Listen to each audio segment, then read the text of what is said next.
Ask the Attorney segment. We're here with personal injury attorney Stewart Vance from the Vance Law Firm, ready to answer your legal questions right here on air. That number to call is right there at the bottom of your screen. As always, we remind our viewers that you are a personal injury attorney. What sort of cases do you handle? Yeah, we handle cases, Jasmine, where people have been injured by no fault of their own, and that can run the gamut of, people think about car wrecks, on-the-job injuries, a slip and fall. We were talking before we came on the air, the whole Tylenol story that's exploding. Is that considered a class action? How do those cases work? That's a great question. It's not a class action. Yet. There may ultimately be one. In our world of personal injury work, there's an area called mass torts, and that's just meaning someone has been affected. It's like a class action, except it's not, because technically everybody's claim would be handled separately.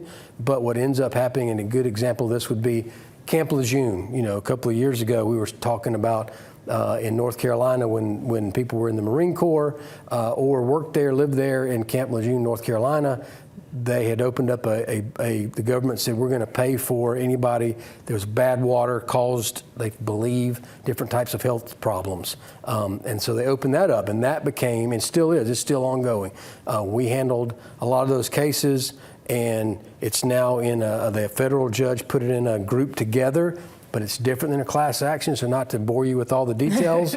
Tylenol, I suspect, will probably be like that. It's not going to be the federal government because it's not an issue with the Camp Lejeune, but it would be cases against the manufacturer of Tylenol.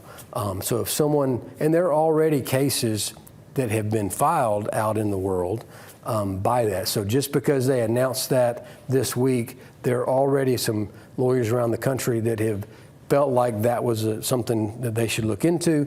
There are cases filed against Tylenol already in that situation, not just with autism, but with other health conditions. We don't currently have any, but we've gotten some calls in the last 2 days. We have reached out to some other firms around the country that already have those cases. So I think that's a benefit, because if we can help somebody that believes they have a claim get to a firm that already is way down the road in that process, it's probably good for the folks. It speeds their case up. So now does that fall under personal injury? It does, yeah. Though that is, I mean, we don't have a Tylenol ad out on the airways, but we get a lot of calls every day of all sorts of stuff. If people think that's something that may be affecting them, absolutely call us. We could get them in touch with the right folks that have done the research. They're in that world. They know what they're looking for, and they could probably tell you yes or no if they think it's a claim as well. So yeah, it's worth a phone call. Like we always say, call us. We can get you in the right place. A lot of people associate you with car accidents. That's something you handle frequently. Correct. At your office. I know we're getting close to hunting season, seeing a lot of deer already on the side of the road. Are those cases you handle as well?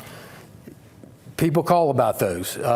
People should know that any type of livestock or wild animals that cause an accident, there's not a claim. You can't sue the animal. Can't sue the animal, yep. And your own insurance doesn't cover that, because it's not, the part of your policy we talk about oftentimes, uninsured or underinsured motorist coverage for bodily injury. It only activates, if you will, if there's another party that's at fault, and then that party either didn't have the required insurance or didn't have enough required insurance, then your policy will. If it's an animal, it doesn't happen. Now, there's some caveats to that, like everything in the law. I think there's always a but, there's an exception.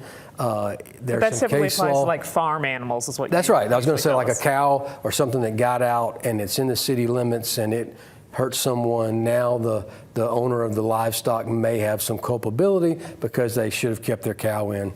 Now, if it's out in the rural area, like most of Alabama, unless the farmer somebody saw him letting it out to go into the road, there's not going to be a claim. But it's worth a phone call, because there's some other options. The medical payments portion of your policy could help you pay for those medical bills from a deer. So it's not covered, but in a certain situation, yeah, so it's easier. Call us and ask, because I'd rather tell you individually based on your set of facts than you not call and find out down the road that, hey, somebody ran into me in the grocery store recently. It happens all the time. Ask me questions. I'm fine, happy to tell them. And they ask me questions. They go, oh my gosh, I wish you'd have called me before your time ran out or before something else happened. So that's just the best advice. Call sooner than later. We have a caller on the line, John. John, what's your question?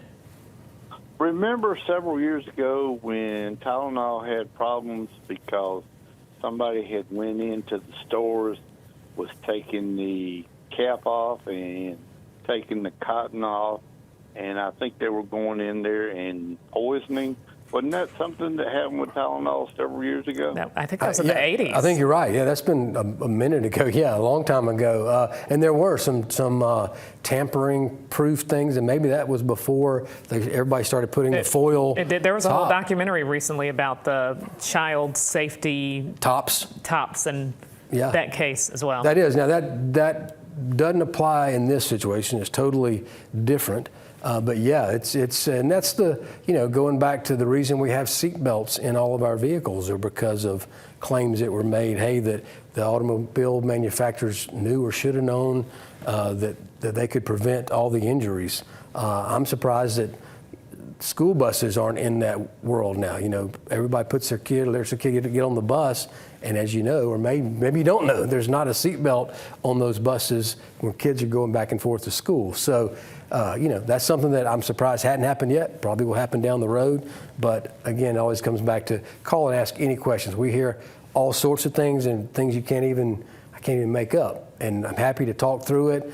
We have a whole team of lawyers at our office that we often roundtable weekly ideas or phone calls to make sure that we're not missing something that we could give someone the direction or a good answer to their question. So always call. John has good memory. John, thanks so That much was good, yeah. for calling. And we're going to get to the rest of your phone calls coming up. But first, we're going to check in with Amanda for our weather.